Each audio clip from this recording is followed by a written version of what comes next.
প্রিয় দর্শক, আজকে আপনাদের সাথে একটা ভয়ঙ্কর প্রতারণার গল্প আপনাদের সাথে শেয়ার করব। বিশেষ করে আমাদের প্রবাসী ভাই বোনেরা যারা দেশের বাইরে থাকেন, তাদের অতি কষ্টের টাকা দেশে পাঠান।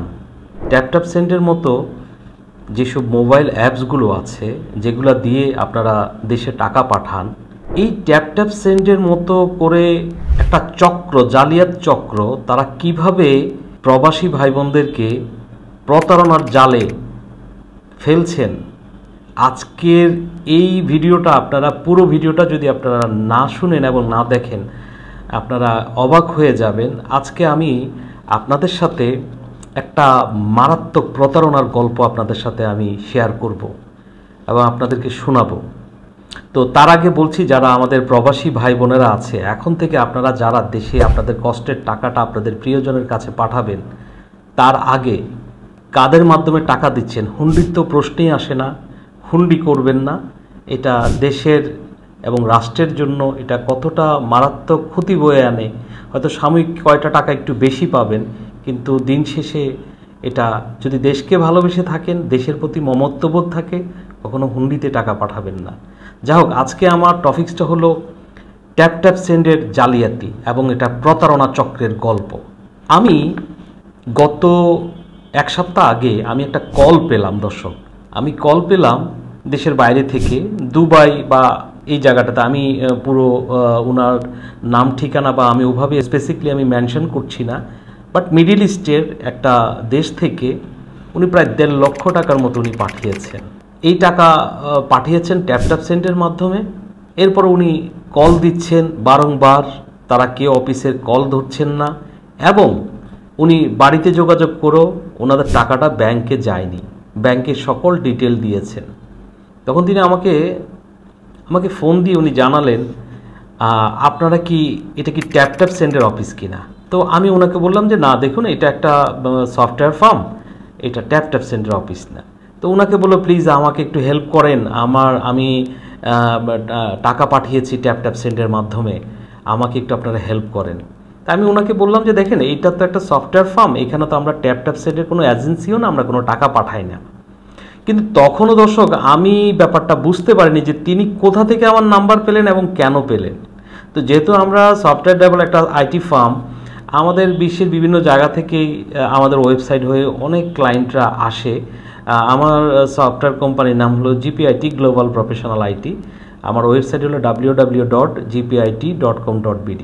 তো আমরা অনেক কল পেয়ে থাকি, দেশের বাইরেও আমাদের অনেক ক্লায়েন্ট আছে, তারা কল করে প্রতিনিয়ত যোগাযোগ করে। তা আমি ভেবেছিলাম তেমনও হতে পারে, হয়তো ওনার কোনো প্রয়োজনে। কিন্তু ব্যাপারটা তখনও আমি বুঝতে পারিনি যে এটা কত একটা মারাত্মক বিষয় ঘটতে চলেছে, ইভেন আমার সাথে।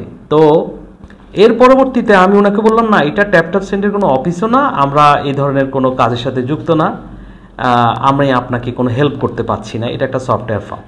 এরপর উনি আরও একবার দুবার কল দিয়েছে আমাকে, বললো প্লিজ আমাকে একটু হেল্প করেন, আমি এতগুলো টাকা পাঠিয়েছি, এখন পর্যন্ত পাইনি, আমার পারিবারিক অর্থ কষ্টের মধ্যে আমার ফ্যামিলিতে অনেক বেশি টাকাটার দরকার। আমি দেখুন আমি কি করব এই ক্ষেত্রে। তারপরে এরপরে আমি দেখলাম যে না, আমি ওনার ফোনটা, আর আমি বলছি প্লিজ আপনি আমাকে ফোন করে লাভ হবে না, বাট এই রিলেটেড কোনো কথার আমার কাছে অ্যান্সার নেই।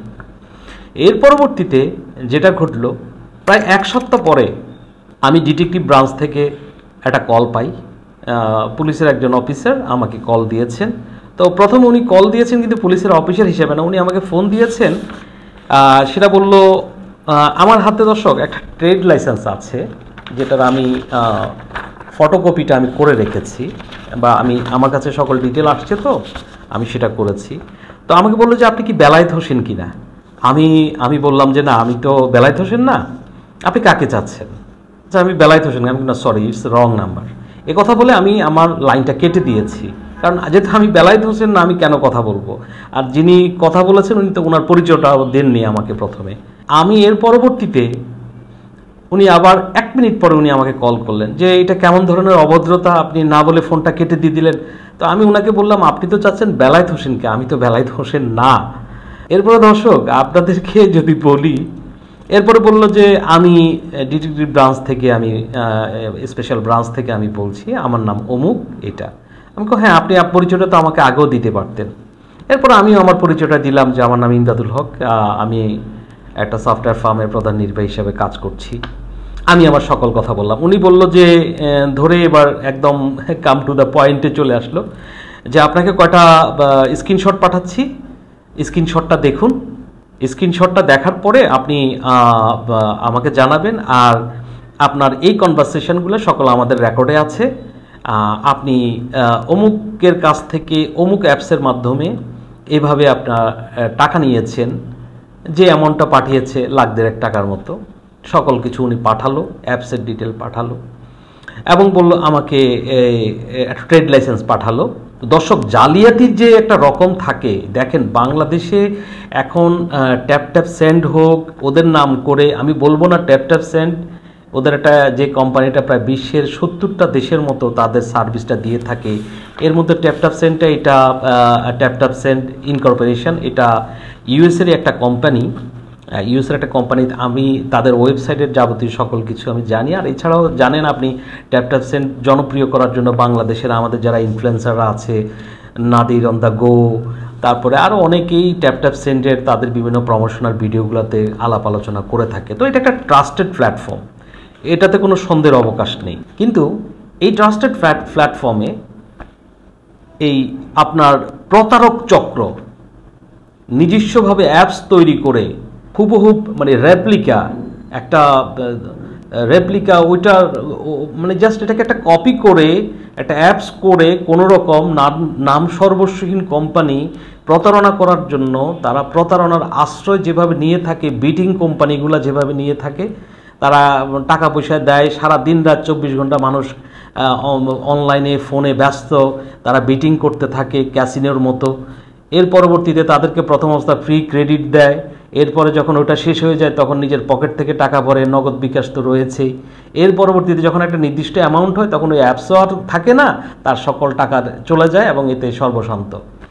এর সেম এভাবেই তারা কি করেছে, এই কোম্পানিটা ট্যাপ ট্যাপ সেন্ডের নাম করে তারা একটা অ্যাপস বানিয়েছে এবং এই প্রবাসী বাংলাদেশিদেরকে টার্গেট করে, বিশেষ করে মিডল ইস্টে যারা থাকেন এদেরকে টার্গেট করে ওদের কাছ থেকে টাকা নিয়ে, ব্যাংক থেকে টাকা নিয়ে সকল কিছু তারা টোটালি ওই অ্যাপসও গায়েব। এরপরে আর তাদের এবং তারা এই জিনিসগুলো মানুষকে ট্রাস্টনেস্ট করার জন্য তারা কি করে, বাংলাদেশের রিনিয়ন কিছু প্রতিষ্ঠানের ট্রেড লাইসেন্স, তারপরে তাদের টিন ভ্যাট যেগুলো অনলাইনে থাকে, এখন টিন ভ্যাট ওভাবে থাকে না, সেটা সবই নীলক্ষেতের মতো জায়গা তো আছেই। ব্যালট পেপারের কাণ্ড ঘটলো ঢাকা ইউনিভার্সিটির, সেখানে যেখানে ব্যালট পেপারও হয় সেখানে সকল টাকাও ছাপানো যায়। তো ওরা আমার ট্রেড লাইসেন্স, আমার তথ্য ইউজ করে, আমার কোম্পানির তথ্য ইউজ করে, জিপিআইটির গ্লোবাল প্রফেশনাল আইটির তথ্য ইউজ করে, ওখানে কিছুই নেই, অ্যাড্রেস চেঞ্জ করে দিয়েছে।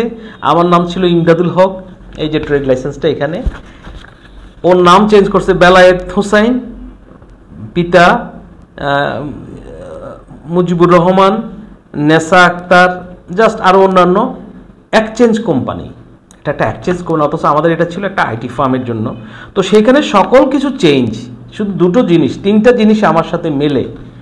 একটা হলো আমার অফিসের জিপিআইটির আপনার আমাদের হট নাম্বারটা এখানে দেওয়া, আর আরেকটা হলো আমার যেহেতু একটা ট্রেড লাইসেন্স, যেহেতু আমি ওনার, এটা এই জন্য আমার এনআইডি, আমার আইডি কার্ডের তথ্য এখানে আছে, আর একটা হলো আমার পার্মানেন্ট অ্যাড্রেস। এছাড়া সকল কিছু তাদের।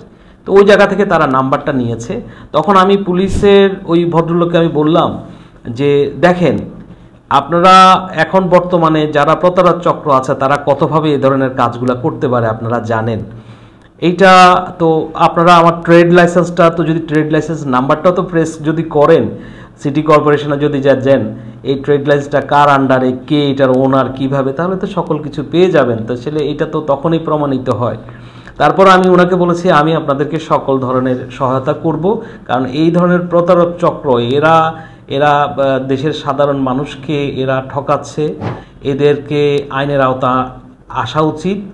যে মানুষের কষ্টের টাকা, প্রবাস থেকে একটা মানুষের, আমি নিজেও প্রবাসে ছিলাম অনেক দিন, আমি জানি একটা প্রবাসে পরিবার ছাড়া সেখান থেকে আর্নিংস করে দেশে টাকা পাঠানো, এটা যে কত কষ্ট করে একজন প্রবাসী টাকা পাঠায় শুধু একজন প্রবাসী ভালো জানে।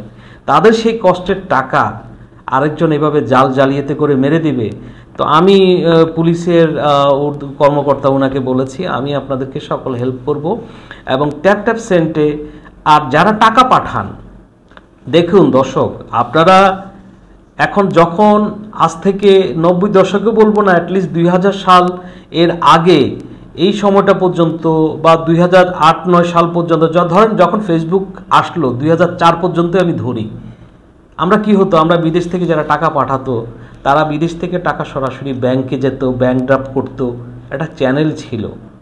এখন যেহেতু তথ্য প্রযুক্তির যুগ, অনেক অ্যাপস হয়েছে, ডিজিটালাইজেশন হয়েছে, কিন্তু আপনার কষ্টের টাকা প্রবাসে বাংলাদেশের আমাদের অনেকগুলো ব্যাংক পুরো বিশ্ব জুড়ে আছে, আপনারা বৈধ চ্যানেলে টাকাটা পাঠান।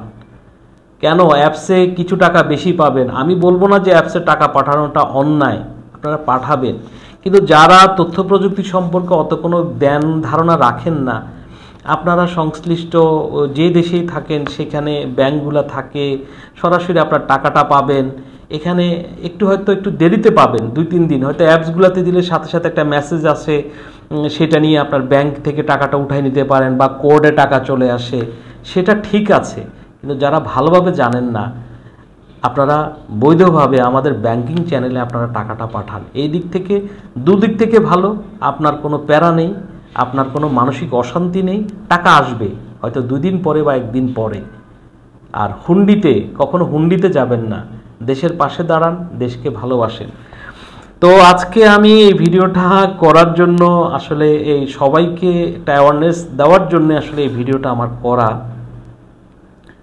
আজকে আমরা কতভাবে প্রতারিত হচ্ছি, এই প্রতারণার জাল এমনভাবে চারদিক থেকে বিছানো হয়েছে, আসলে কিভাবে আমরা এই প্রতারণার জালগুলা ছিঁড়ব, এটা শুধুমাত্র আপনাকে সাবধান থাকতে হবে। যেহেতু অনলাইনের যুগ, অনেকে ভালো করছে, খারাপ করছে, সকল কিছুই আছে এর মধ্যে।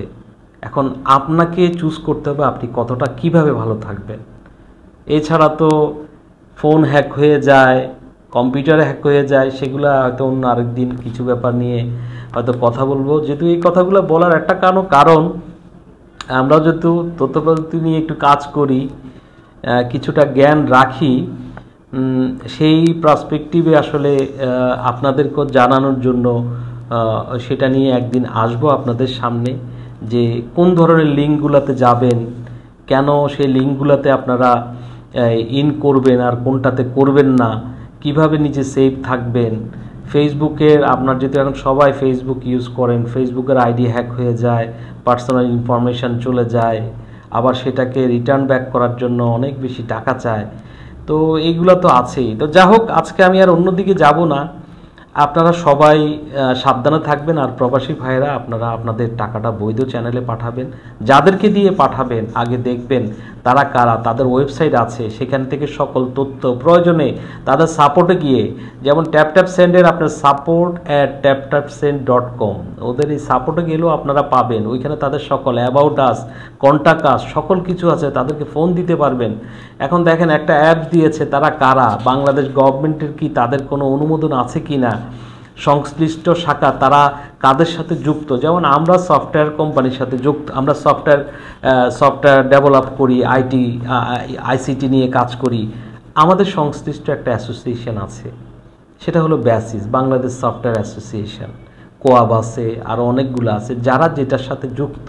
এটা কেন থাকে? কারণ অথেন্টিকেশনের জন্য, যে না আমি তো আমার একটা সংগঠনের সাথে যুক্ত, একটা অ্যাসোসিয়েশনের সাথে যুক্ত আছি।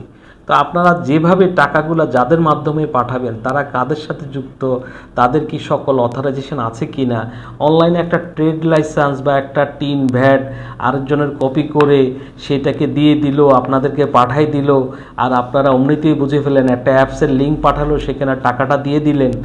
না দর্শক, এইটা করা যাবে না। আপনারা আপনাদের কষ্টের টাকাগুলো বৈধ চ্যানেলে পাঠান, আবারও বলছি। আর প্রতারক চক্র থেকে সাবধান। আপনার টাকা আপনারই টাকা, টাকা যখন চলে যায় তখন চলে যায়, ঠিক আছে?